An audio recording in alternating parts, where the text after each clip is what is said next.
Estamos aqui no casarão do Dr. Norberto Seródio Boechat, um dos grandes médicos deste país e também um dos grandes escritores brasileiros, como nós mostraremos e comprovaremos no decorrer da nossa entrevista aqui em Pirapetinga de Bom Jesus. Eu quero agradecer, Dr. Norberto, a gentileza de o senhor nos receber, o Jornal Norte Fluminense e a TV Alcance com Isaac. Honra e orgulho é nossa, é da nossa vilazinha do 5º Distrito, ao receber essa sua trajetória histórica, nos incluindo hoje nesse projeto. Eu que agradeço muito. Eu quero agradecer também ao Dr. Lauro Amaral, que fez essa intermediação. Sim. Que está permitindo essa entrevista histórica. Lauro é meu filho. O fato é que estar diante do senhor constitui um dos momentos de grande orgulho da minha parte, porque estou aqui diante de um gigante da alma humana, um gigante da literatura, um gigante apaixonado por Pirapetinga de Bom Jesus, que ainda é chamada de Vargem Alegre. Sim. E aqui é um solo sagrado, Dr. Norberto Seródio Boechat. É um solo sagrado. E o orgulho de quem mora aqui, nasce aqui, se chamar pirapetinguense. Sim. Como o senhor sempre o faz. Então dizer que eu me sinto muito enriquecido em estar diante do senhor, a presença do Dr. Lauro Amaral, que fez essa intermediação, e eu gostaria de iniciar essa nossa conversa, Dr. Norberto, falando um pouco da sua família. Sim. Porque Pirapetinga de Bom Jesus, nós podemos afirmar que ela foi gestada por suíços. Sim. Não é isso mesmo? Sim, é verdade. É verdade. Por suíços. Sim.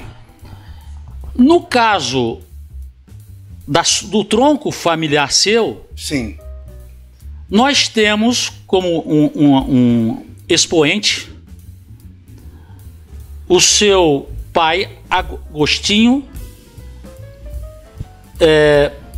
Boechat, que nasceu na fazenda Novo Oriente. Sim. Mas o seu bisavô, Norberto Emílio Boechat, sim, que nasceu em Santa Maria Madalena. Sim, é verdade. O Norberto nasceu em Santa Maria Madalena e ficou órfão jovenzinho. A viúva já tinha a intenção de vir para o Noroeste porque era plantadora de café. O café era o objetivo deles. Mas o Norberto nasceu diferenciado e ele assustava a mãe porque ele levitava. Então perceberam que ele tinha algo de diferente. E esse algo de diferente se mostrou por volta de 1911, quando ele fundou o primeiro centro espírita da região, o Norberto Emílio Boechat.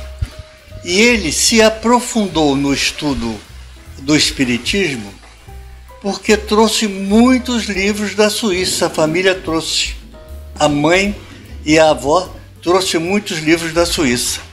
Allan Kardec, sim, na época, era um nome que exerceu grande influência no mundo. Sim, é verdade. Ele que foi quem iniciou os ideais Sim. espíritas, não é isso? É. E acabou lá na Fazenda das Areias, onde morava o Henrique Boixá, irmão dele, chegar um mascate que trouxe o Evangelho segundo o Espiritismo. E o irmão comprou para o irmão. E ele se aprofundou e, na verdade, ele se tornou um curandeiro. Ele tinha esse dom. Ele concentrava e conseguia controlar espíritos obsediados e pessoas com doenças físicas também. O Norberto foi, então, o grande idealizador moral desse distrito lá na Fazenda do Novo Oriente. O Norberto vem de Santa Maria Madalena, Sim. Vem para a Fazenda das Areias, onde morava o irmão Henrique. Sim, inicialmente, ele foi para o Arraial Novo e depois desceram para a Fazenda das Areias, onde morava o Henrique Boixá. O Henrique Boixá não soube controlar, cuidar, amar os escravos, e quando a princesa assinou a lei, ele teve que vender a fazenda e acabou na casa de um filho no Valão, aqui na estrada de Itaperuna. E o Norberto continuou na Fazenda do Novo Oriente por muitos anos. Ele praticou a caridade, a cura, a satisfação de poder dar ao ser humano um sentido de viver. O senhor, que é um colaborador mensal do Jornal Norte Fluminense, nessa última edição agora de janeiro, o senhor também fez um artigo de ranhuras. Sim. Onde o senhor relata a sua ida exatamente na Fazenda Novo Oriente com a sua filha Mariana. Há quanto tempo que o senhor relata essa história com a Mariana? Tem 40 anos. 40 anos. Foi uma história na qual ela ouviu um barulho diferente, um trepidar diferente, uma vibração diferente, e havia uma folha de palmeira, e eu disse a ela: não toque nessa folha. Isso aí é esconderijo de cobra venenosa. E cuidadosamente eu levantei e realmente tinha lá uma jararaca. E eu disse a ela: minha filha, são símbolos, barulhos, movimentos da natureza. Da mesma maneira que as ranhuras do parapeito da varanda da casa do seu bisavô, da qual eu tive a felicidade de ver os meus tios e os meus pais de cotovelo ali nas ranhuras daquela madeira. Foi uma experiência muito grande na morte da minha avó. Todos os 3 ou 4 filhos, silenciosamente, foram para a varanda, apoiaram no parapeito e fitaram o horizonte que ia para a Natividade do Carangola, no final lá da estrada. Qual é a situação hoje da Fazenda Novo Oriente, doutor Norberto? Olha, tivemos um grande desafio. A fazenda foi herança do Décio Boixá. E do Décio Boixá, neto como eu, do Norberto, para uma das filhas, a doutora Yolanda, e a Dulcineia, mãe da Yolanda. As duas não puderam controlar a fazenda, ambas morando, uma em Itaperuna e outra em Niterói. Tiveram que vender a fazenda. Venderam um centro espírita, mas não houve solução. E a fazenda hoje pertence a uma outra pessoa. Está lá inteirinha, bem cuidada, mas é de uma outra família. Perfeito. Agora vamos retornar, por favor, nessa trajetória. O seu avô, o Norberto Emílio Boixá, ele vem para a Fazenda das Areias. Sim. E ali ele se casa com a sobrinha, não é isso? Exatamente. Na Fazenda das Areias havia Amélia, filha do Henrique. Exato.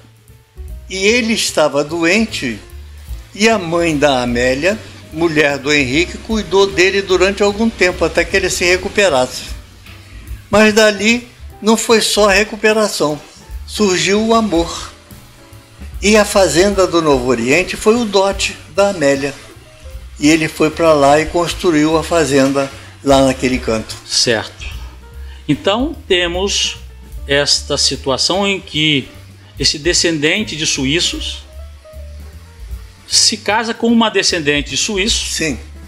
Se estabelece então na Fazenda Novo Oriente. E ali o primeiro a nascer foi Adelina.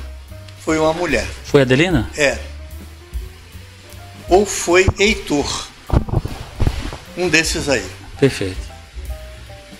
Depois veio Alintor, Arionaldo, Agostinho, Alcenor, Áurea, Adiles, enfim, essas letras A.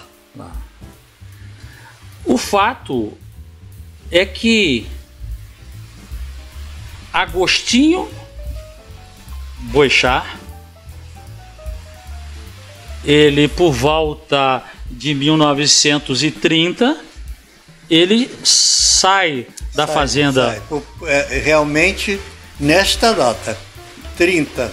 E vem aqui para Pirapitinga. Daqui, Vargem Alegre. Vargem Alegre. Daqui não saiu mais. Até o casamento com Iracema. Em 1940. 40, por aí. Iracema. Exatamente. Casou-se com ela. Ela, descendente de açorianos. De açorianos. Lá da ilha de São Miguel. Da ilha de São Miguel, exatamente. Filha de Jacinto, Vieira Seródio e Laudelina. O Jacinto já tinha um casamento, o primeiro casamento, e desse casamento tinha 4 filhos, irmãos da minha mãe.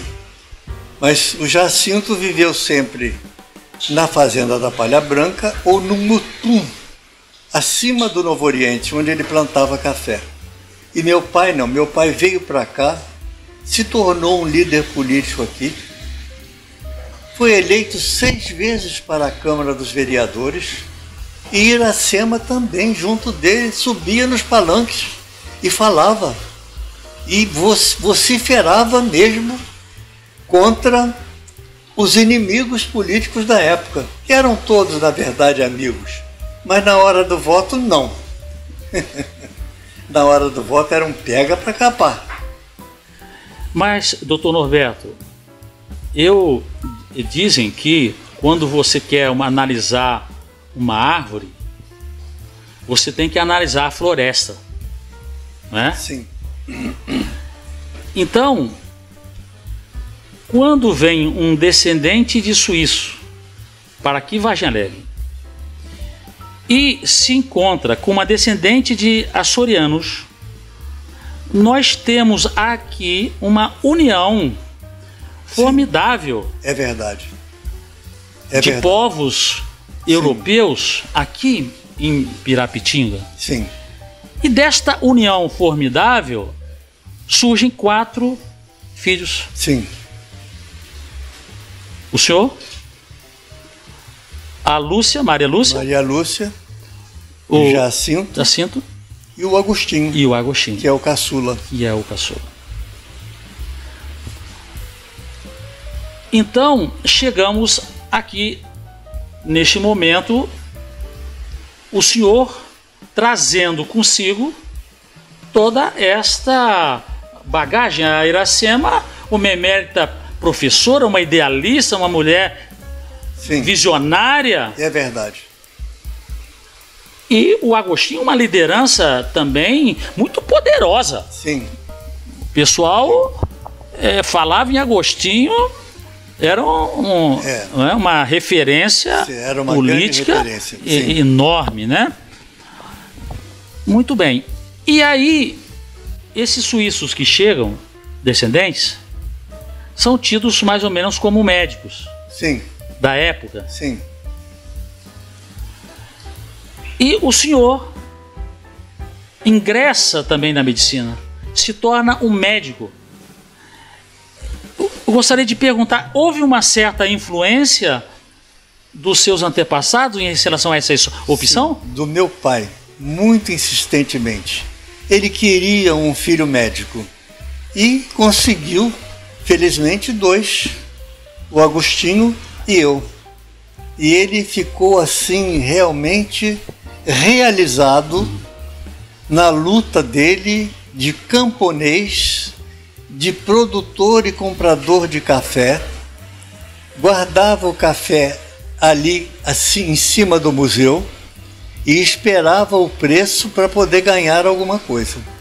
Então ele comprava o café de todos os pequenos proprietários aí, dos morros, do Guandu, enfim, e ensacava ali em cima do museu. Doutor Norberto, o que me impressiona é... Eu tive contato com todos os seus irmãos. O que foi vereador, o Jacinto. Sim. Eu tive oportunidade de estar com ele na fazenda do Bonito. Sim. Fiz até uma entrevista muitos anos atrás, e ele contando a história. Sempre tive contato com seu irmão, o Agostinho médico, uma pessoa fina, né, de nobres traços, e também com a sua irmã, a Lúcia. Sim. E a Lúcia, ela que me doou esse livro da Iracema Seródio Boechat. Nós estivemos aqui em algumas oportunidades e pedi a ela para ela ler uma poesia. Sim. Da mãe dela, da Iracema. Ela começava a ler e não conseguia porque as lágrimas caíam. Sim. Então eu não consigo, ela dizia, ela não consigo concluir. Então eu gostaria, sim, de apenas ler a última estrofe do soneto Roda d'Água. Sim. Onde a Iracema diz: cessa a jornada, o fim do dia é mudo, e assim ficamos quietas de repente. Só as lágrimas caem do olhar da gente. Sim.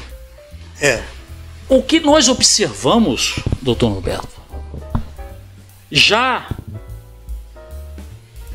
na poesia da sua mãe, grande profundidade, sim, da alma humana ali. A profundidade é uma realidade nos traços dela. E aí, eu me reporto agora ao senhor, porque o senhor é um patrimônio do Brasil. Porque vamos ver e vamos provar. Se nós já falamos algum, nós temos que provar. Primeiramente, sim, eu gostaria de fazer referência aqui ao Museu da Imagem, idealizado pelo senhor há mais de 30 anos. Sim, é verdade. O primeiro museu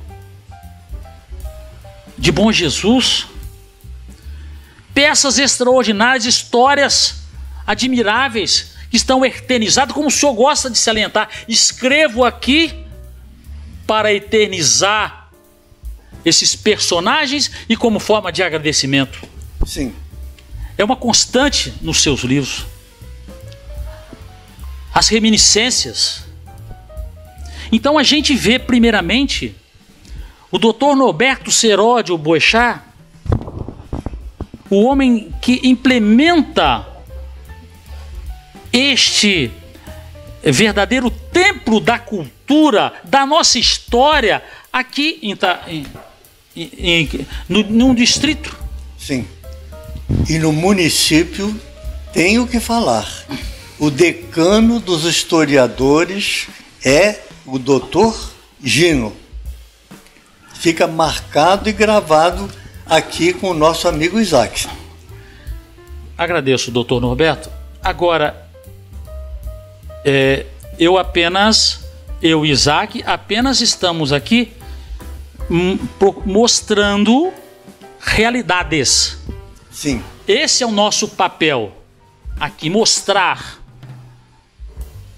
Então eu quero ressaltar primeiramente isso, porque há 30 anos o senhor idealizou o Museu da Imagem. É verdade. Temos peças do período da escravatura. Sim. Sim. Coisas que dificilmente algum museu possui, são poucos. Sim, é verdade. A gente adentra ali e vê histórias de A, B, C ou D que contribuíram ou para Pirapitinga ou para a região. Objetos extraordinários, histórias incríveis, memoráveis. Sim. Então a gente adentra ali, a gente se encanta, a gente sonha. E a gente sai ali emocionado. Então essa é uma obra do Senhor, uma obra extraordinária, que com um aspecto físico, doado pelo seu prédio, tem a famosa roda d'água. Sim. Então eu queria registrar primeiramente o Senhor como o idealizador, o implementador desse museu, que constitui uma preciosidade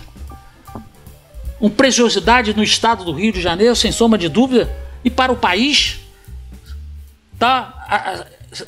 tais as relíquias que ali se encontram. Sim. Agora, então, este é um ponto que eu queria registrar, sabe, doutor Norberto? Porque isso já foi há 30 anos. Sim. Agora nós, recentemente, temos o Espaço Cultural Luciano Bastos, mais recentemente. É verdade.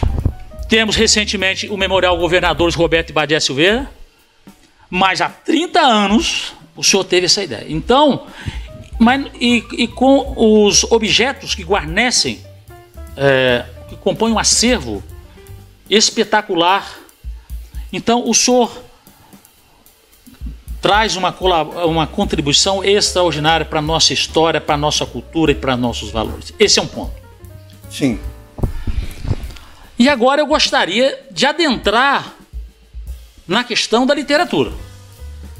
E gostaria de perguntar ao senhor quando o senhor teve os primeiros raios de sol de uma caneta ou de um lápis para escrever?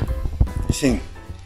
Na verdade, foi um começo com a minha mãe, que me ensinava a fazer os textos para o colégio. E então eu descobri que eu poderia ir além do que ela desejava. E daí então eu passei a escrever. Tive uma felicidade enorme em poder escrever, em ter recebido o estímulo fundamental dela, aquele acalanto momentâneo e decidido e definitivo no sentido de progredir na escrita, porque ela era muito boa e eu tentei sobrepujar a escrita dela, que era na caneta, no papel branco, no papel almaço, no colégio, enfim. E aí eu comecei a escrever.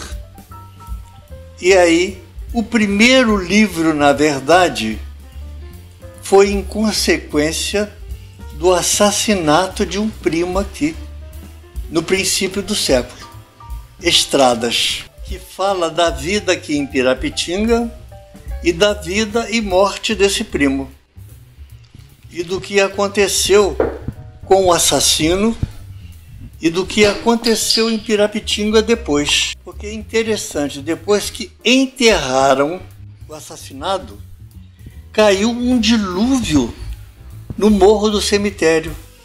Porque eu não sei por que razão, os primordiais moradores escolheram o alto do morro para ser um cemitério. E até hoje, ou até recentemente, era muito difícil levar um corpo até lá. Depois o meu pai arranjou uma área mais perto aqui e hoje é o cemitério local. Mas o enterro desse assassinado e a morte cruel do assassino estão no livro Estradas e muitas outras histórias daqui de Pirapitinga. Mas o Estradas é um livro inicial. É um romance vigoroso, doutor Norberto. Sim. Não é? A leitura dele é tensa. Sim. Com episódios que iniciam, sim, de forma bem contundente. Não é? É verdade. Bom, e se desenrola também com essa toada. Sim. E interessante uma observação que em cada capítulo é como o senhor terminasse com uma vereda, sim, com um personagem claro, caminhando sim, meio solitário para o seu caminho. Tem essa construção. Tem essa conotação. Tem. Também o que mostra a grandeza da sua escrita. Quer dizer, nós vamos provando ali, aqui, como é que o senhor vai formatando uma reminiscência. Sim. E trazendo em forma de um romance muito bem concatenado. Sim. Não é isso? Então, só um comentário, então, em relação a esse romance que o senhor se referiu, que eu trouxe sim, comigo, né? Pode continuar, por favor? Como é que foi a sua... E depois foi um grande projeto que foi Vertentes de Pirapitinga de Bom Jesus, que teve um trabalho de 20 anos de pesquisa. Deve ter umas 300 páginas esse livro aí. Eu tentei colocar aí a história, inicialmente, dos funcionários da Fazenda do Pavão que vinham receber do meu pai no escritório ali perto do bar do José Lima, e eu fiquei ouvindo as histórias deles e fiquei pensando, não, eles não podem morrer nesse momento. A história deles tem que fazer parte de um livro. E comecei a anotar, inicialmente dos funcionários do Pavão, e mais tarde de outras pessoas e famílias em volta de Pirapitinga. E o povo ficou sabendo da minha intenção e começou a me procurar para me dar a história das famílias. E tem várias histórias de famílias ali. E eu devo dizer que algumas eu até esqueci e vou anotar para mais tarde, numa outra publicação, salvar a memória desses que eu eventualmente tenha esquecido. Mas foi um livro que deu muito trabalho, mas me deu assim uma grande compensação, uma grande recompensa do ponto de vista de ter realizado alguma coisa. Doutor Norberto, se trata de uma obra fenomenal, onde o senhor resgata personagens sim, do dia a dia, do seu convívio, inclusive. Então essa preocupação do senhor, como o senhor disse, registrar para a memória e homenagear, uma maneira de agradecer a essas pessoas. Então é um trabalho que nós não observamos em outros memorialistas, né? Essa ideia de resgatar a vida desses personagens que passariam sim, despercebidos, que passaram. É verdade. Não é? Sim. Então, é muito emocionante a gente percorrer os relatos que o senhor traz ali. Agora, existe, doutor Norberto, uma área meio tormentosa que eu gostaria de salientar. Eu entendo que o senhor também deve compartilhar comigo dessa inquietude histórica. Sim. Primeiramente, assinalar que a história é considerada uma ciência. Sim. E Heródoto considerado o pai da história. Sim. Ele já lá na Grécia Antiga, ele colocava a história como uma ciência e como se tal, ela objeto de estudo, de reflexão, Sim. de novas reflexões, de apontamentos. Bom, por que eu digo isso? Porque nós vamos falar agora da origem de Vargem Alegre, mas o senhor começa lá com a origem do nosso município. Sim. E o senhor vai beber em fontes, não é? Sim, é verdade. E aí é que tem questões que nós queremos também refletir sobre esses elementos que são afirmados. Quais são as inquietudes? Sim. Vou começar a dar um exemplo da figura de Antônio José da Silva Neném. Sim. Vou só dar um exemplo. Sim. Que vai dar um norte, né? Padre Melo, 1899, ele disse lá, consultei algumas pessoas, Antônio Teixeira de Siqueira, sim. José Borges, bom, consultei e vi ali que em 1842, diz ele, de Rio Novo, sim, vem Antônio José da Silva Neném, que se estabelece ali nas imediações da ponte, traz consigo Manuel da Silva, conhecido monarca, que se estabelece onde era a farmácia normal, ali na praça, e o português Manuel Gomes, onde era o Colégio Branco ali. Sim. Isso diz o Padre Melo. E que eles construíram casebres, coberto até com pindoba. Sim. Segundo Padre Melo, essas informações, eles seriam poceiros.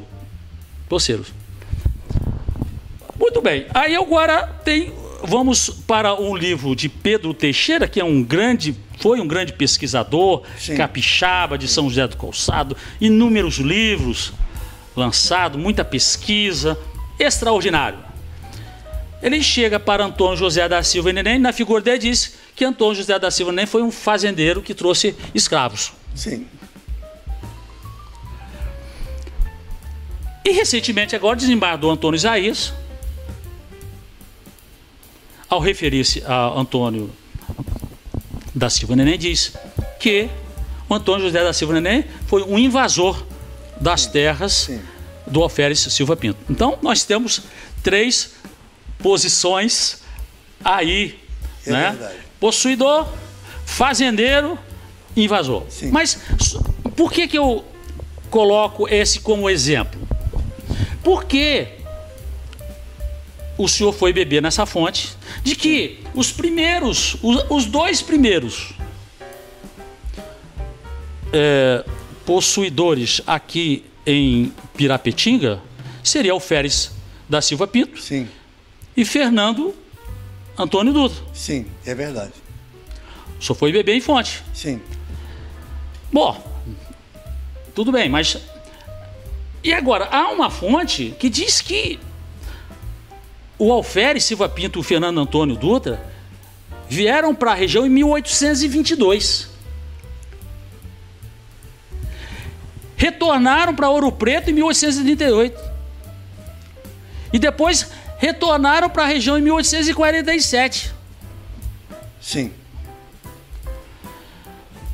Eu não encontrei nenhum dado que pudesse corroborar esta afirmativa de que em 1822 o Alferes da Silva Pinto e o Fernando Antônio Dutra tivessem vindo para cá.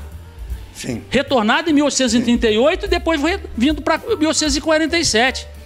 Então, é assim, porque como se a gente colocou que a história é uma ciência e não é dogma, então não basta você ter uma informação por mais respeitável que seja, não é? O apontador. Mas você pode também, vamos procurar também que documentos claro. que se baseiam, né? O fato é que se relata de que em 1847, quando o Alferes da Silva Pinto chega, ele se estabelece e cria a Fazenda do Bálsamo. Me parece que há pertinência Sim. nessa circunstância, de que realmente, inclusive uma memorialista Maria Cristina Borges, encontrou uma escritura da Fazenda do Bálsamo em 1855. Então, a relação entre a Fazenda do Bálsamo e o Alferes Francisco da Silva Pinto é um fato. Sim. Há documentos sobre isso. Sim. Agora, a posição de Fernando Antônio Dutra, ele se estabeleceu aonde? Aqui. Como afirmar que o Alferes Silva Pinto também tinha posses aqui no Vale do Pirapitinga? Essa é uma indagação que eu faço, porque eu não encontrei nenhum registro, uma evidência. Sim. E eu coloco essa questão. Podemos afirmar categoricamente que os primeiros possuidores aqui no Vale do Pirapitinga, aqui em Pirapitinga de Bom Jesus, em Vargem Alegre, seriam Alferes da Silva Pinto e Fernando Antônio Dutra?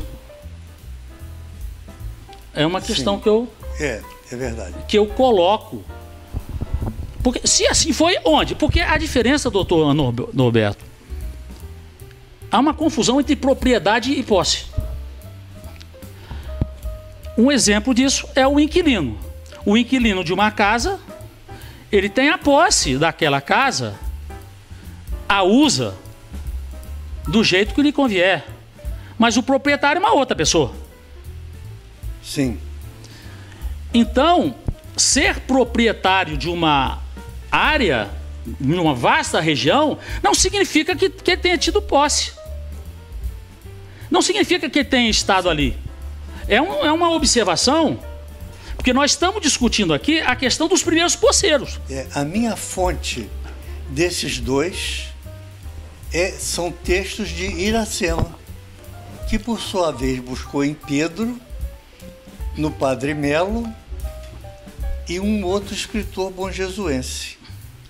Mas ela afirma que esses dois foram os primeiros moradores da Serônia, ali Sim. na Queijeira, e eventualmente de Pirapitinga, que na verdade só era um caminho de índios passando para São Fidélis, segundo relatos de antigamente. Certo. Mas que esses dois eram os donos desde a vertente do Arraial Novo até a margem do Itabapuana. Ela também não tinha nenhum documento. Ela não tinha. É uma fonte oral. É uma fonte oral, e ela lia muito e tinha uma biblioteca, e tem uma biblioteca dela aí, com esses aí. Porque a gente que é memorialista, a gente está sempre procurando documentos, né, informações. Sim. Então nós temos, até para respaldar as afirmações que a gente faz. E alguém achou uma escritura da Fazenda do Bálsamo? Você falou? A Maria Cristina Borges, Sim. ela localizou o documento de constituição de registro de 1855. Sim. Exatamente em nome do Alferes. Padre Melo disse que o Alferes Silva Pinto ele é o primeiro a construir uma casa em Bom Jesus em 1850. Sim, é verdade. O desembargador Antônio Jair diz que, para testar de que o Antônio José da Silva nem foi um invasor, ele disse que o Alferes Silva Pinto já era proprietário da região ali de Bom Jesus e a partir desde 1825. Sim. Que o Antônio José da Silva nem já sabia disso e ocupou ali, daí ele o taxa de invasor. Invadiu. Mas essa é uma questão que eu acho que demanda uma investigação, não é? Porque como se a história é uma ciência, eu acho importante procurarmos documentos para que possam corroborar ou dar uma outra linha para o nosso entendimento. É claro. Mas, de qualquer forma, doutor Norberto Boechat, em relação à origem, hoje, então, nós podemos, em termos de pensamento majoritário, dizermos, então, que os primeiros possuidores em Pirapitinga foram o Alferes Francisco da Silva Pinto e Fernando Antônio Dutra? E, segundo minha mãe, João Pedro Lengruber, que construiu a fazenda em 1870. Sim, mas aí, doutor Norberto... Segundo ela, foi um dos grandes e primeiros desbravadores daqui de Pirapitinga. Esse que é um ponto relevante que eu queria ressaltar. Porque consta, e também não sei se há documento, que em 1864, Fernando Antônio Dutra teria vendido a área para mais dois outros personagens e para Frederico Lengruber. Sim. Então... Frederico era irmão de João Pedro Lengruber. Tá, então... Um dos desbravadores. Perfeito. Eu não sei se há algum documento que comprove essa transmissão da propriedade de Fernando Antônio Dutra para o Frederico Lengruber. Não sei. Será muito difícil. Mas o fato é que nós começamos com dados concretos, informações adequadas e documentos de que com Frederico Lengruber e com o irmão dele, agora o senhor colocou, o João Pedro. O João Pedro, que eles, em 1870, constroem esse belíssimo casarão. É verdade. Então, eu acho que aí nós passamos por questões que não demandam nenhum questionamento. Mas a informação é que em 1864, Fernando Antônio Dutra teria vendido para mais duas pessoas. E o deles, Lengruber. Frederico Lengruber também é descendente de suíço. E aí ele constrói ali esse belíssimo casarão. Então, o que nós podemos tirar, doutor Norberto, de conclusão a respeito dos primeiros desbravadores aqui de Pirapitinga? Sim. Quem seriam os nomes que nós podemos dizer com certeza? Frederico Lengruber, João Pedro Lengruber, Norberto Emílio Boechat, e não podemos deixar de falar no Xixico das Areias, que foi também um morador aqui do princípio do século, grande proprietário e produtor de café e contribuidor para os benefícios da população. E em relação a isso aí, a família Germano, que construiu a primeira igreja daqui de Pirapitinga, com a ajuda de outras famílias, mas a família Germano foi a que segurou mais. Então temos Lengruber, Boechat, Germano, que é Souza, e novamente Lengruber, João Pedro e Frederico, Norberto. São esses os... Agora, Júlio Boechat também. Júlio Boechat. Foi proprietário. Foi proprietário. E depois vendeu para João Catarina. Me esqueci dele. João Catarina. João Catarina. Um grande nome. Esquecido João Catarina aqui nesse momento. Grande nome. Foi presidente da Câmara de Vereadores de 1919 a 23. Sim, e ia a cavalo para as reuniões em Itaperuna. O João Catarina. Proprietário da Fazenda do Bonito. Da Fazenda do Bonito. Inclusive, quando eu estive lá, há muitos anos, estive com seu irmão Jacinto e outros moradores, que ali chegou um período em que se vendia o veneno de cobra.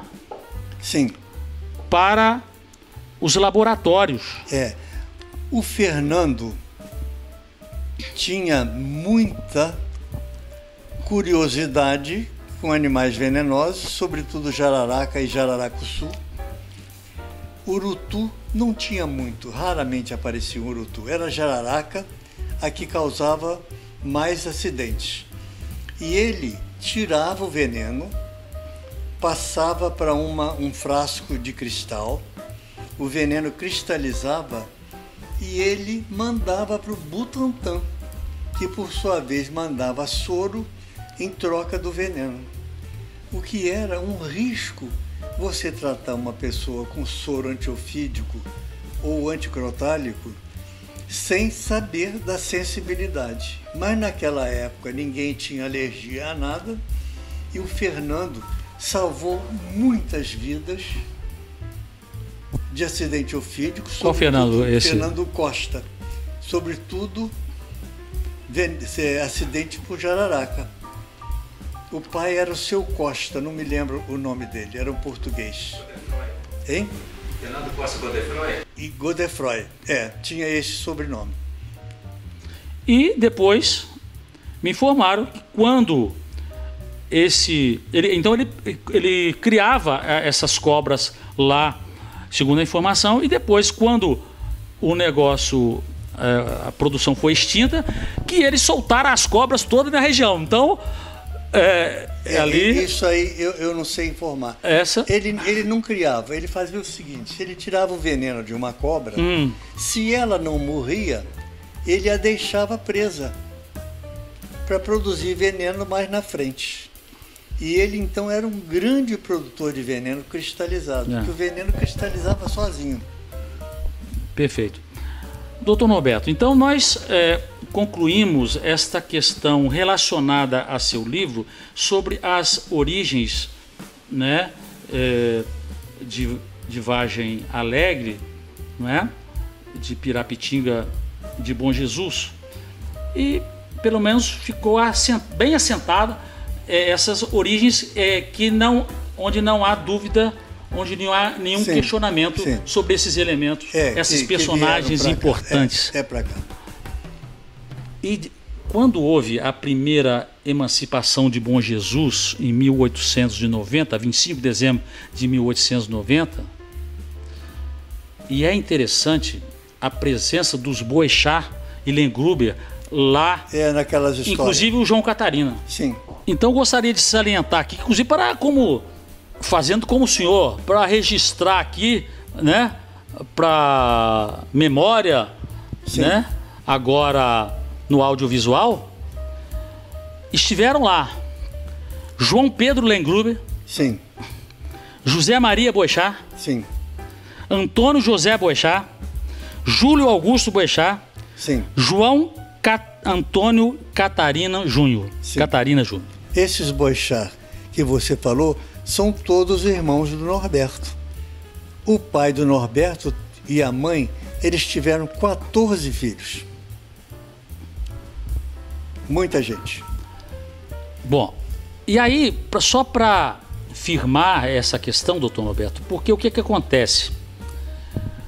O governador Francisco Portela, que nos outorgou a nossa primeira emancipação, ele não se mantém como governador, há uma alteração, e por conta desta alteração, há uma mudança também no Conselho de Intendência.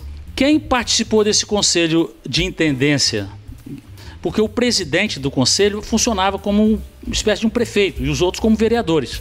Sim. No Conselho segundo o Conselho de Intendência, Francisco Boechat e João Pedro Lengruber foram conselheiros a partir de 7 de maio de 1892.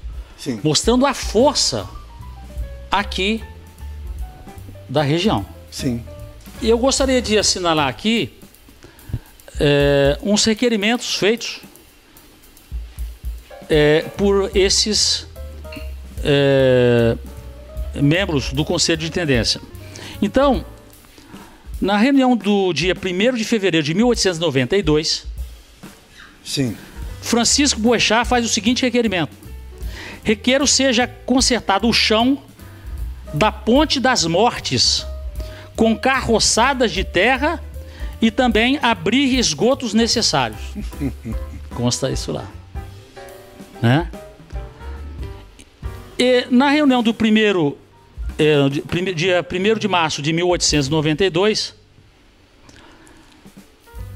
diz o seguinte, olha que interessante, o intendente João Pedro Lengruber viu aprovada a seguinte proposição: proponho que sejam retirados todos os animais das ruas e largos dessa vila, com exceção dos suínos. Com exceção dos suínos. Foi aprovado. E no dia 15 de março de 1892, consta lá, o inspetor de cemitério, do cemitério particular de Pirapitinga, João Pedro Lengruber, apresentou a relação do obituário do último trimestre de 1891, com 3 sepultamentos. Né? 891. Ele na reunião de 15 de março de 1892, ele apresentou o relatório. E o último aqui, que também, para encerrar, em 1º de abril de 1892, Francisco Boechat requer a aquisição de 6 escarregadeiras para a intendência. Escarregadeira é aquele recipiente, sim, próprio para o carro, não é? É. Porque havia pessoas ali, provavelmente com tuberculose ou coisa similar, né? Fumantes, né? Não é? De cigarro de palha. Certo. É. Bom, mas depois, logo em seguida, interessante, muda de governador e Tomás Porciúncula caça a nossa emancipação em 1892. O que acontece? Juntam vários monjesuenses e pirapetinguenses, sim, lá no Paço Municipal, lá no Big Hotel, onde é o Big Hotel, e diz, não aceitamos ser distrito de Itapiruna. Nós proclamamos aqui que nós continuamos a ser município. E nomearam prefeito e vereadores. É o que eu chamo de da rebelião monjesuense. E disseram, então, não, nós não aceitamos ser distrito de Itaperuna, continuamos a ser município, proclamamos que Bom Jesus é município e nomeamos o conselho de intendência, presidente e os vereadores e começaram a baixar os atos. Quais as pessoas que assinaram as atas? Joaquim Sérgio Bastos, Francisco Boechat, Herculano Rodrigues de Souza, Manuel Cândido Fragoso, Pedro Rodrigues Siqueira, Valeriano Alves Barbosa, Henrique José Boechat, sim, Galiano Chevreau, Laurindo Antônio Nunes, José Boechat Filho, sim, Jacinto Plácido de Lima, João Emílio Boechat, Albino Gonçalves Maia e José Luiz de Carvalho. Quem que eles nomearam para serem os membros do novo Conselho de Intendência? Os seguintes nomes: João de Souza Rodrigues, José Boechat, João Pedro Lengruber, Carlos Jaquino Xavier, Severino Teixeira de Oliveira, Luiz Vieira de Rezende e Antônio Simplício de Sales. Sim. Então eu gostaria... Aí aparece Luiz Vieira de Rezende. Perfeito. Que foi o presidente do 2º Conselho de Intendência. Sim. Esse caso aqui seria o 3º Conselho de Intendência. Sim. Só que, segundo as atas, o Luiz Vieira, ele não assinou mais nenhuma ata. Quer dizer, o nome dele foi colocado, inserido, mas ele não consta a assinatura dele nas atas posteriores. O fato é que houve atas até 1893 e a última, sim, tirando uma comissão para começar a conversar com o governador para ver se resolvia essa situação. Mas o fato que eu queria registrar aqui, doutor Norberto, é a participação dos pirapetinguenses, sim, desde o início da história das intendências de Bom Jesus e do Itabapuana. É verdade. Não é?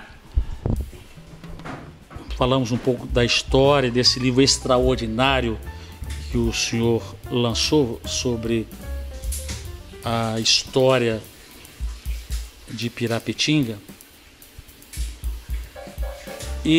Mas eu gostaria de pontuar aqui que o senhor tem uma obra admirável, Lembranças de Escrita. Sim. Sim. Uma obra fenomenal. E gostaria de pontuar aqui,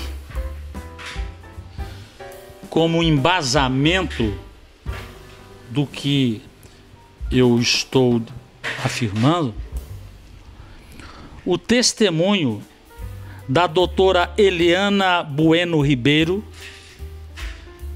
doutora em literatura comparada pela Universidade de Paris. Sim. E gostaria de salientar também o depoimento, a manifestação da doutora Dalma Nascimento, doutora em teoria literária e literatura comparada pela Universidade Federal do Rio de Janeiro. Sim. Então, doutor Norberto, quando nós aqui proclamamos e afirmamos que o senhor é um dos grandes escritores do país, afirmamos isso com embasamento, primeiramente com a crítica literária e segundo com a leitura de suas obras. O senhor integra uma entidade literária, Pen Club. Sim. Que é uma sociedade literária internacional, onde integram esta entidade grandes nomes da literatura nacional, inclusive membro da Academia Brasileira de Letras. É verdade. Nérida Pinhon foi presidente desse clube até o falecimento dela. Sim. Eu gostaria que o senhor pudesse informar como foi o seu ingresso nessa entidade. O ingresso nessa entidade foi através exatamente da professora Dalma do Nascimento, uma grande historiadora, reconhecida internacionalmente, trabalhou em Paris, labutou em Paris, publicou em Paris e voltou para o Brasil.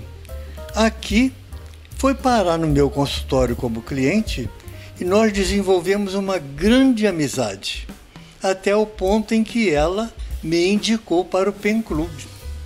E, na época, os diretores do Pen Club aprovaram o meu nome imediatamente, mas graças ao prestígio da professora Dalma. Dalma Brown. Doutor Norberto, veja bem, uma doutora em literatura,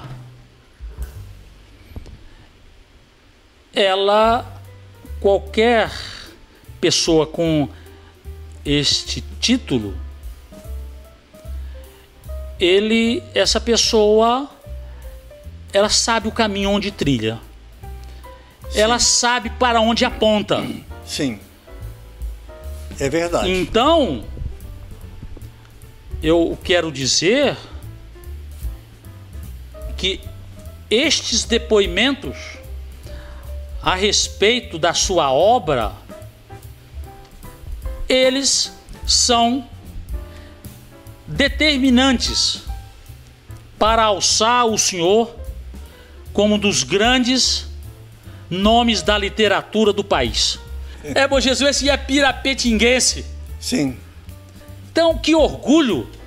Inclusive, doutor Norberto, o senhor fez uma peça teatral aqui, intitulada De Repente Vozes. Sim. Onde o senhor idealiza um diálogo entre a ponte de madeira e o rio. Uma coisa genial, extraordinária. E como extraordinários são sempre os finais das suas produções literárias.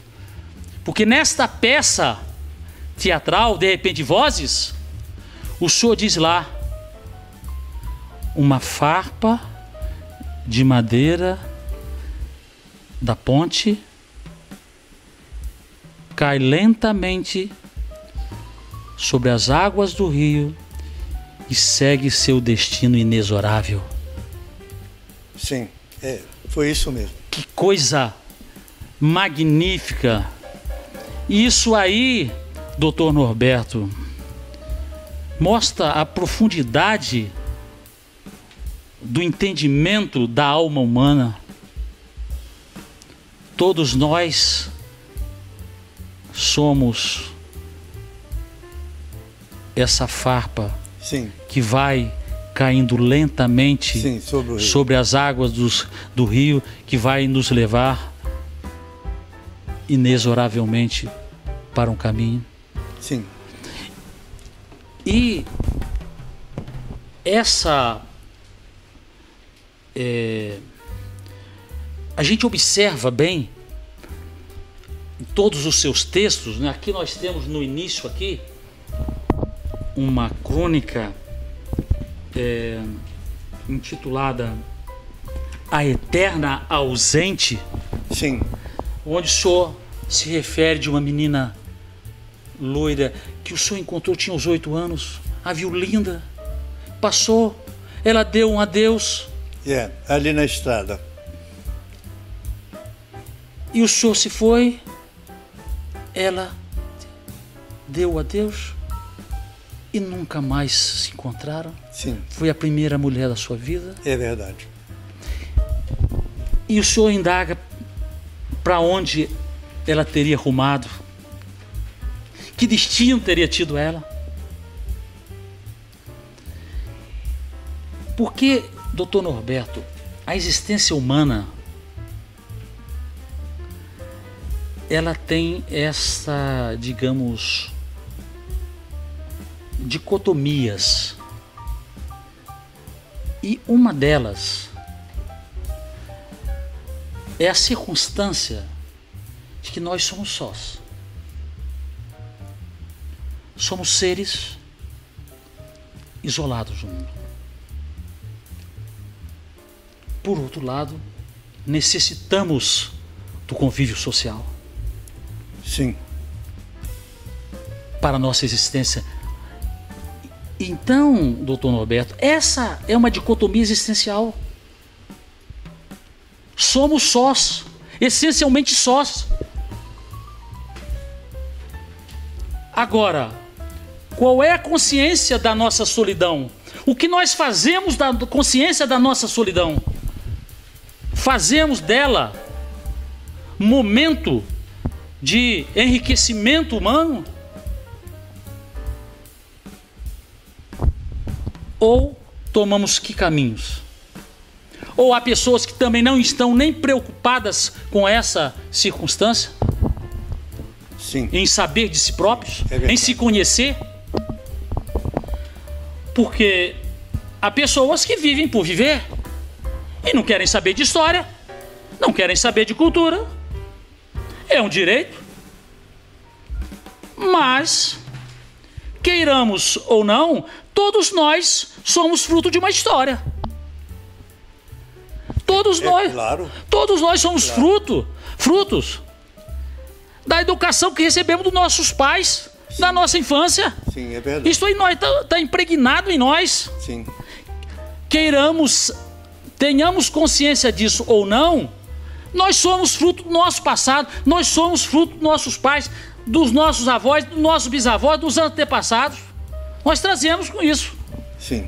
Agora, quando você tem consciência disso, consciência da sua realidade, do seu eu, você pode traçar o seu rumo para o futuro da melhor maneira possível, da melhor maneira adequada.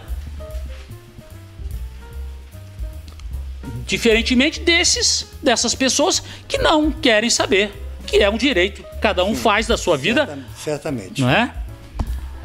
Então, doutor Dom Bento, eu quero voltar então a acentuar essa característica que a gente constata em seus textos. Tem sempre esta meio, digamos assim, uma angústia desta solidão que está diante de nós. Sim. Do perdimento é verdade. Que ocorre. E a gente percebe, sente essas narrativas, mas são narrativas que têm a ver com a essência humana. Daí a grandiosidade da sua obra, doutor Norberto. Daí a importância que nós possamos divulgar a sua obra, fazê-la ser lida nas escolas, com os jovens. Esse é um desafio. Sim. É um desafio? Sim. Então, doutor Norberto, eu disse desde o início que quando nós falamos que o senhor é um dos maiores, grandes escritores do país, nós provamos aqui com depoimentos de pessoas autorizadas. E mais, trouxemos textos que demonstram isso, que qualquer pessoa pode ler e perceber, se sentir engrandecida, enriquecida com os seus textos, que levam à reflexão. Porque é isso que nós precisamos, de cultura que nos façam refletir. E não o que nós estamos vendo hoje, doutor Norberto, de uma maneira vergonhosa. Por exemplo, e eu vou citar um ponto, onde há forças que manipulam a sociedade conscientemente. Nós estamos diante de forças desumanizadoras, forças que incutem a mediocridade de pensar e de agir e de ser. É uma coisa vergonhosa, seja nos filmes, seja nas músicas. Então, a nossa trincheira é aqui, Pirapetinga de Bom Jesus, é com o Museu da Imagem, é com suas obras. Isso tudo é uma trincheira em favor da humanização das pessoas, para a conscientização da humanidade. Uma luta difícil, mas necessária, porque não temos como abrir mão da nossa dignidade e aceitar o que estão tentando impingir, estão impingindo a nossa sociedade brasileira e mundial. Há um texto de um escritor alemão que disse que a sexualidade foi erigida pelos detentores do poder e da indústria cultural como objetivo máximo na vida das pessoas. E resultado, ocorre uma anestesia social, que não há nenhum anestésico melhor do que isso. Você erigir a sexualidade como ponto máximo de objetivo das pessoas. E aí você tem então a pessoa idiotizada, você tem a pessoa facilmente manipulável, ou a pessoa se torna um consumidor inveterado de todos os produtos que são colocados e também um manipulável politicamente. Há pensadores que chegaram a esta posição, doutor Norberto, e nós observamos isso. Constatamos que existe a possibilidade da decadência das sociedades. Não é de hoje que pensadores que refletem a realidade colocam. Estamos num processo de decadência da sociedade, mas uma decadência imposta por essas forças. E nós queremos, e o que nós lutamos? Por uma sociedade humanizada e culta. E o senhor, doutor Norberto Seródio Boechat, representa essa grandeza civilizacional. É aqui que nós fazemos a nossa trincheira e vamos continuar fazendo. Sim. Porque não aceitamos essas imposições que querem fazer em nome de democracia, em nome da liberdade de expressão. Como é que se pode conceber uma liberdade de expressão que atenta contra os interesses coletivos, doutor Norberto Seródio? Não, os interesses coletivos são superiores aos interesses individuais, mas querem colocar que os interesses individuais estão acima dos interesses coletivos. Há uma liberdade de expressão absoluta, cada um fala o que quer e faz o que quer, porque isso seria uma democracia. Não compactuamos, doutor Norberto Seródio Boechat, com esse sistema. E é por isso, doutor Norberto, que eu me sinto orgulhoso em estar aqui diante deste representante máximo desta cultura humanizada, deste pensador médico que compreendeu a si próprio, compreendeu a sua alma humana, as dicotomias da existência humana, e as coloca para refletir e abrir as nossas consciências. Doutor Norberto, gostaria de fazer uma pontuação dentro dessa reflexão, porque constatamos um grande número de médicos dedicados à literatura. Sim. Temos aqui o doutor Lauro Amaral, membro da Academia Bom Jesuense de Letras, tem se destacando na nossa literatura. Nós temos aqui doutor Napoleão Lírio Teixeira. Sim. Um bom jesuense escreveu aqui Plantando para o Amanhã, também médico, psiquiatra.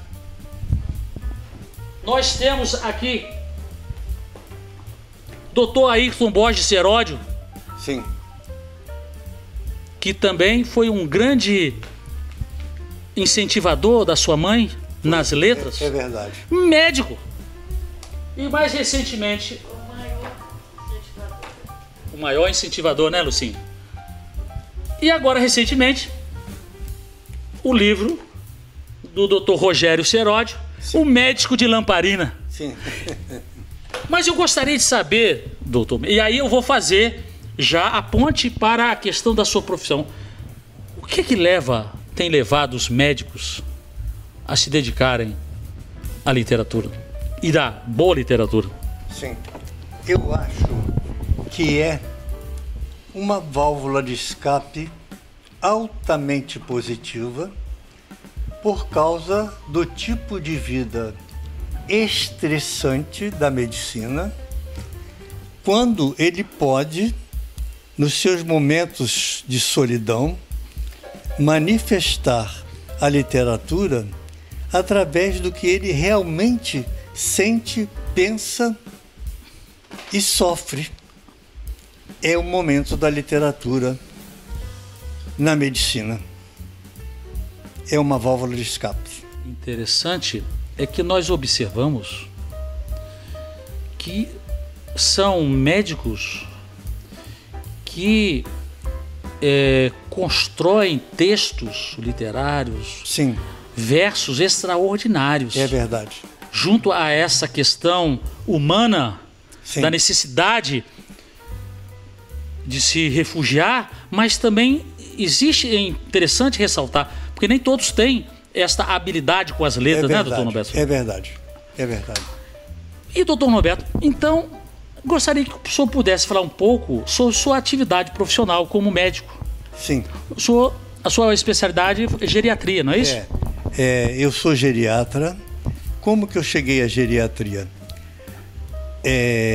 me ligando às pessoas da Sociedade Brasileira de Geriatria e Gerontologia, participando de inúmeros congressos, atividades científicas ligadas à geriatria e a prova de título de geriatra na Sociedade Brasileira de Geriatria e Gerontologia. Eu fiz essa prova e fui aprovado. E a atividade de geriatria minha foi em Niterói, na Clínica de Repouso São Francisco de Paula, no Rio do Ouro, durante muitos anos, e no consultório, onde eu consigo e tenho a honra, o prazer de dizer que eu me desintegro e encontro o meu paciente.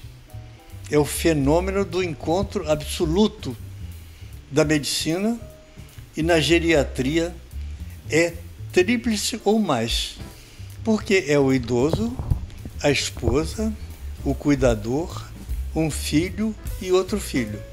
É uma festa. Enfim, a geriatria é exatamente isso aí. Há muitas reflexões sobre os médicos que deixaram saudade. Sim. E há muitas preocupações com a formação dos novos médicos, né? E entendo que esses exemplos de vida como profissional, como a que o senhor exerce, esses exemplos têm que ser sempre colocados em exposição para servir de exemplo às novas gerações dos médicos, né? Porque nós precisamos que sempre haja esse atendimento humanizado, né? Interessado na pessoa. Eu acho que esse também é um grande legado que o senhor deixa para as novas gerações dos médicos, né? Nós temos aqui o Dr. Lauro Amaral, que é um seu fã incondicional. É verdade. E que segue os mesmos passos do senhor. E isso nos traz esperança no mundo melhor, diante mesmo de tantas dificuldades. Sim. Doutor Norberto, o senhor poderia falar sobre a sua família, esposa, filhos, netos? Sim. A família é o seguinte: Maria Helena, grande mulher da minha vida, mãe, sobretudo mãe. E Norma, minha sogra, que sempre viveu comigo, que criou também os meus filhos. Então vieram Mariana, que hoje é promotora em Itaguaí, Miguel, que é funcionário também dessa área de justiça.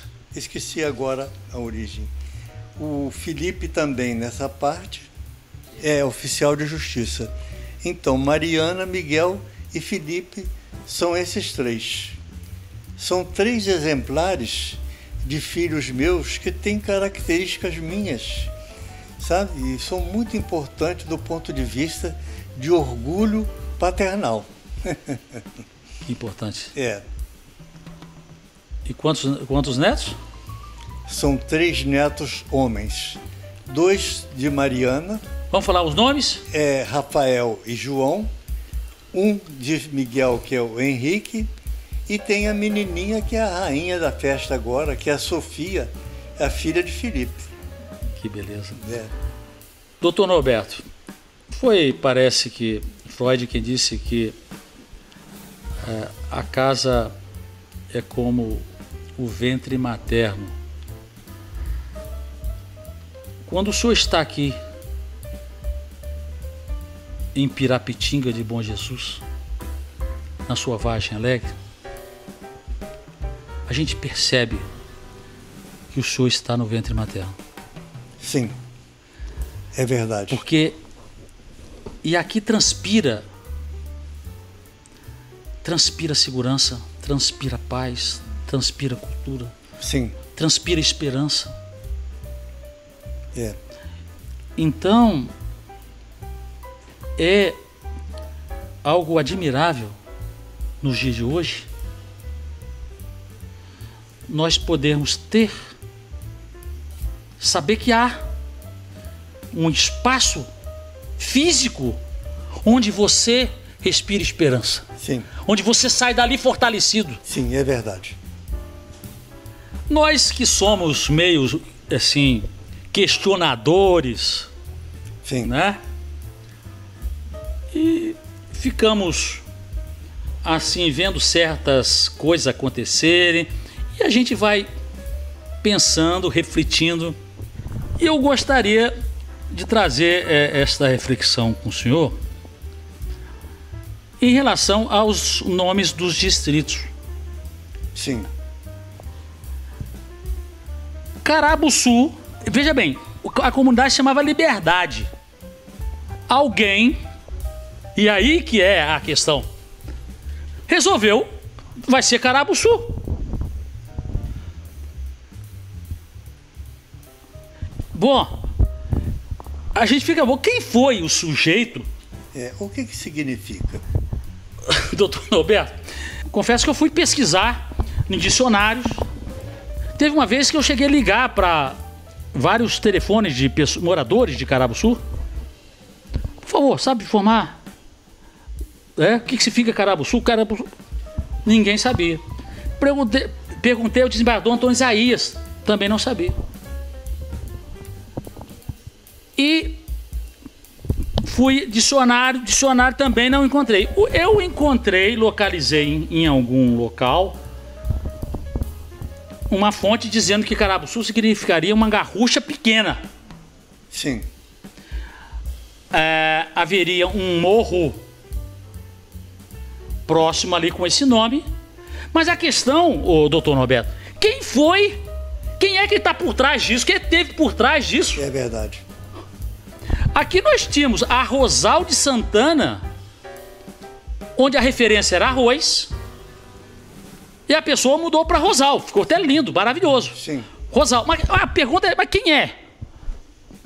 Santo Antônio do Rio Preto virou Calheiros. Calheiros que vão dos proprietários lá da região. Mas por que Calheiros? E eu volto aqui à questão. Aqui era Vargem Alegre. E até hoje o pessoal não tira Vargem Alegre. É verdade. Mas quem é que teve a ideia de mudar Vargem Alegre para Pirapitinga de Bom Jesus? São coisas que... Como é que nós saímos dessa? Quem é que pode... Sim. São perguntas que eu acho que jamais teremos resposta. É verdade. Mas o fato foi que alguém desconhecido... Sim. Deliberou isso por lá e teve a chancela das autoridades e a coisa fluiu. Então é apenas um registro que me parece pertinente, pelo menos uma reflexão, né, sobre a gênese dos nossos distritos. Vamos imaginar, aqui em Pirapitinga, de noite, uma senhora em trabalho de parto, sozinha, com um marido ignorante e sem uma assistência que pudesse ajudá-la nesse momento difícil da vida. Aqui na praça e em volta, pensaria-se em quem? Maria Lúcia é uma pessoa que tem um gênio estritamente diferenciado, mas que, no momento da necessidade humana, aqui em qualquer lugar, em qualquer lar, em qualquer casebre, ela está pronta para ajudar. Eles aqui em Pirapitinga acham que ela é biruta. Não é tanto, não. É mais ou menos. E ela toma conta do museu, não é isso? Ela toma conta do museu. Ela é a anfitriã do museu. Moro na casa de papai. A casa do pai, onde nós todos nascemos, com José Seródio. Ele que fez o parto de todos. De todos. Como é que é a sua vida aqui em Pirapitinga. A gente já teve essa apresentação extraordinária do Dr. Norberto. Como é que é a sua vida aqui, no dia a dia? Olha, eu aposentei como professora no Rio, lá na favela, e vim embora para cá com o papai na cama, em cuidar dele. E fiquei, não voltei mais para o Rio. E a minha vida, tudo é aqui. Eu amo esse lugar e aqui eu planto, aqui eu cuido de boi, eu cuido de vaca, eu planto árvores, planto verduras, legumes. Então, é meu cantinho de plantar as flores.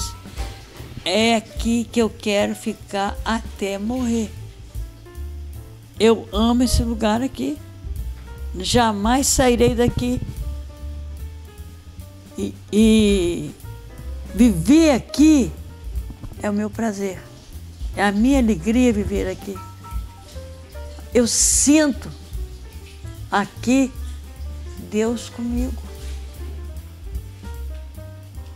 Eu sinto o papai comigo, eu sinto a mamãe comigo. Entendeu? A minha casa é aquele casarão enorme, onde ele e ela moraram. Aquilo ali me dá uma paz tão grande. Amo demais essa vida aqui. E gostaria de ficar eternamente aqui. Ô, Lucinha, eu gostaria de propor a você a leitura do soneto que a sua mãe compôs para você, teu filho. Tem a dedicatória aqui a Maria Lúcia, pela fortaleza de sua missão. E a gente, antes que eu prossiga, a gente vê que você cumpre esta missão de forma completa, de corpo e alma. Então,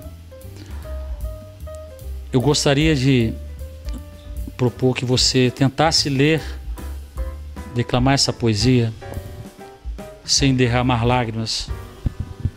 Podemos tentar? Podemos tentar. Filha, há de chegar o dia desejado, que o mundo abrirá o teu sonhado filho.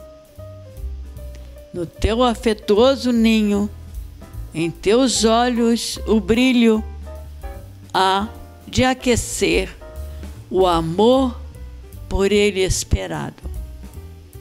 E nascerá o petis. E como o chamarás? Filha, não importa o nome. Encantador é o lar em quem a mamãe feliz lhe possa lições dar de humildade e perdão, rumos certos da paz. Em teu espírito há de subsistir a luz, a reforçar teu corpo em pelejas reunidas, pois de ti a vida está a reclamar a cruz. Filha, será mamãe, e por teu amor profundo, jamais abrigarás desilusões, feridas, porque já és divina em dar um filho ao mundo. Há cerca de 20 anos, uma turma sempre brincou aqui nesse quintal. O que espanta é que cada um deles todos representaram um diploma na parede. E Lauro foi uma dessas pessoas que lutou bravamente para ser alguém. E é essa figura que você conhece, humana, gentil, carinhosa e caridosa, e que muito tem assistido a população aqui de Pirapetinga. Lauro é um exemplo, é uma grandeza, é um nome, é um filho de Geraldo. Muito obrigado, meu querido. Primeiramente, doutor Lauro, agradecer essa sua intermediação e a possibilidade de realizar essa entrevista memorável com o doutor Norberto Seródio Boechat, e dizer também do meu orgulho em ser um seu companheiro de caminhada na luta pelos sonhos na construção de uma sociedade diferente. E a gente tem observado também o seu dom literário, né? E eu gostaria que você pudesse falar um pouco sobre a sua dedicação, o seu início à literatura e também o que representa Pirapetinga para você. Então, nesse contexto, puxando aí pelo Norberto, o Norberto é uma inspiração para essa geração de amigos, de pessoas que ele encaminhou, que ele projetou, que ele formatou, digamos assim. Então somos de uma geração, né, Norberto, de que aqui nessa casa tínhamos um ambiente altamente acolhedor. Com a tia Lucinha, com a Norma, com ele, com Maria Helena. Então era uma satisfação imensa a gente vir para cá nas férias, montar moinho d'água com talinho de mamão, né? E Norberto ensinava para a gente fazer isso, e as brincadeiras, e uma casa com uma lareirazinha, coisa que aquilo era extremamente exótico para nós aqui do interior, né? A casa tinha um estilo assim meio inglês, parecia que a gente estava realmente em outro país. Exatamente, aquela escadinha com a lareira. Então o ambiente era altamente acolhedor. Ele colocava músicas pra gente, tinha uma vitrolinha com músicas e a mesa cheia de papel em branco, e com canetinha, muita gigiceira. Então aquilo ali, aquelas folhas em branco e as canetinhas espalhadas ali pela mesa e a música. Então aquilo era altamente estimulante. Aquelas folhas brancas ali pediam que a gente fizesse alguma coisa ali, que a gente desenhasse. Eu estava ali esperando que eu fosse impresso alguma coisa naquilo ali. Então a gente brincava no quintal, depois voltava para a sala, ouvindo musiquinha de vitrolinha e desenhando, escrevendo, pintando.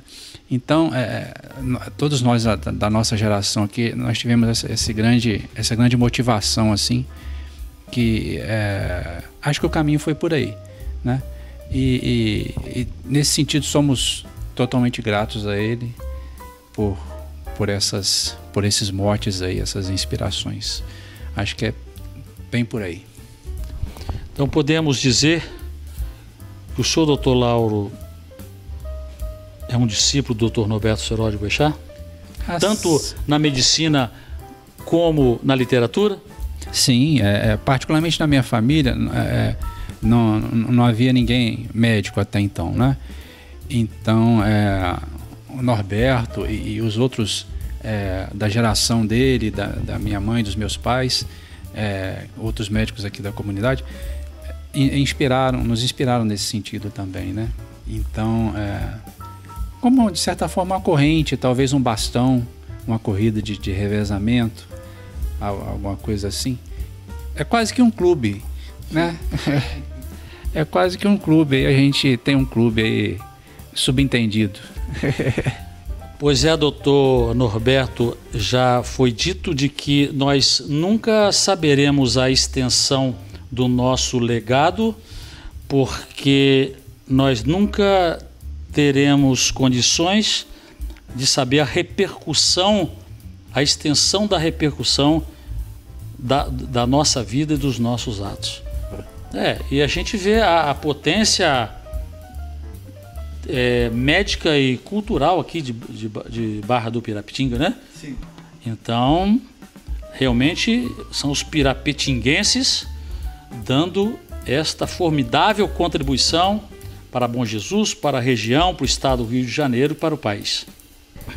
Para Pirapetinga, o nosso distrito, esta praça e essas 5 ruas, e o povo daqui, o orgulho e a honra de termos a sua presença nesse seu caminho de historiador e nos inserindo de tal maneira que a nossa história, a nossa vida, a nossa essência se encontra perfeitamente registrada pelo trabalho do Isaac.